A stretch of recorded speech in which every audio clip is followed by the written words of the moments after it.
3 février 1947.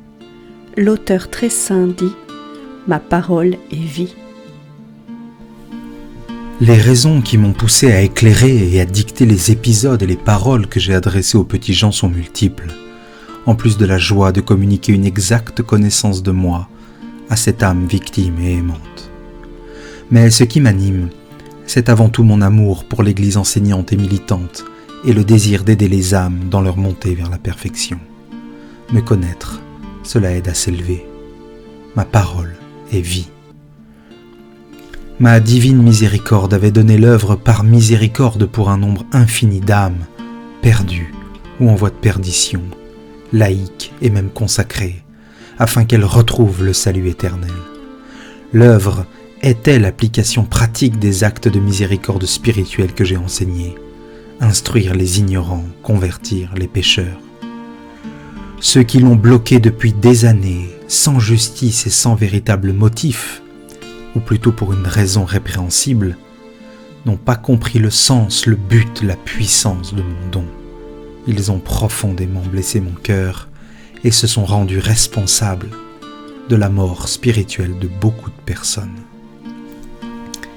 Il n'y a que 4 évangiles.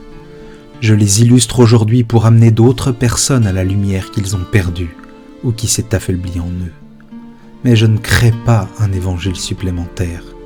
Les évangiles restent ce qu'ils sont, qu'ils soient connus de manière détaillée ou dans leurs grandes lignes, il n'y en a pas d'autres. Vous pourriez objecter à cela que, puisque l'Esprit Saint est le véritable auteur de l'évangile, on ne comprend pas pourquoi il n'a pas rappelé ce que contient cette œuvre, ainsi que les événements que Jean laisse entendre à la fin de son évangile. Je vous réponds que les pensées de Dieu ne sont pas celles des hommes, et qu'elles sont toujours justes et sans appel. Et encore, si vous objectez que la révélation est close avec le dernier apôtre, et qu'il n'y a rien de plus à ajouter, en effet, cet apôtre dit dans l'Apocalypse, « Si quelqu'un y fait des surcharges, Dieu le chargera des fléaux décrits dans ce livre. » Je vous réponds que cette œuvre n'ajoute rien à la révélation, elle comble seulement les lacunes qui s'étaient produites par des causes naturelles et des volontés surnaturelles. D'ailleurs, pouvez-vous interdire mon désir de reconstituer le tableau de ma divine charité à la manière d'un restaurateur de mosaïques qui remplace les tessères détériorées ou manquantes pour rendre à la mosaïque sa beauté intégrale? Et si je me suis réservé de le faire en ce siècle où l'humanité se précipite vers l'abîme de la ténèbre et de l'horreur, pouvez-vous me le défendre? Pouvez-vous peut-être dire que vous n'en avez pas besoin, vous dont l'esprit est tellement embrumé, sourd, affaibli aux lumières, aux voix, aux invitations d'en haut? En vérité, vous devriez me bénir d'ajouter de nouvelles lumières à celles que vous avez et qui ne vous suffit plus pour voir votre Sauveur, pour voir le chemin, la vérité et la vie, et sentir surgir en vous cette spirituelle émotion des justes de mon temps, afin de parvenir par cette connaissance à un renouvellement de vos âmes dans l'amour qui vous sauverait, car ce serait une montée vers la perfection.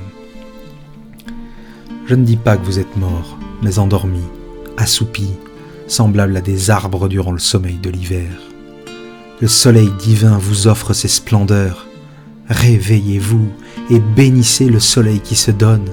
Accueillez-le avec joie pour qu'il vous réchauffe jusqu'au plus profond de vous-même, pour qu'il vous ravive, pour qu'il vous couvre de fleurs et de fruits. Levez-vous, venez à mon don. C'est moi qui vous dis ces paroles. Je vous offre cette nourriture et cette boisson céleste. Ma parole est vie.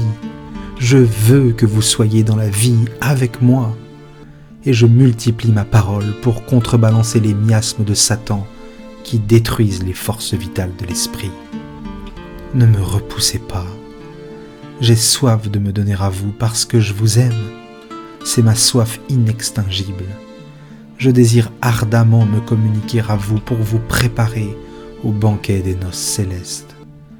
Et vous avez besoin de moi pour ne pas faiblir, pour vous parer du vêtement de fête pour les noces de l'agneau, pour la grande fête de Dieu lorsque vous aurez surmonté la tribulation dans ce désert rempli d'embûches, de ronces et de serpents qu'est la terre, pour passer à travers les flammes sans subir de dommages, fouler aux pieds les reptiles, absorber du poison sans en mourir, car je serai en vous.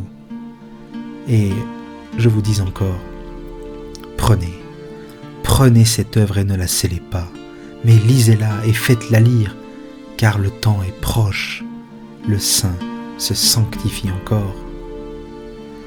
Que la grâce de votre Seigneur Jésus-Christ soit avec tous ceux qui reconnaissent dans ce livre un moyen de s'approcher de moi et demandent que cela se fasse pour les défendre avec le cri de l'amour. Viens, Seigneur Jésus.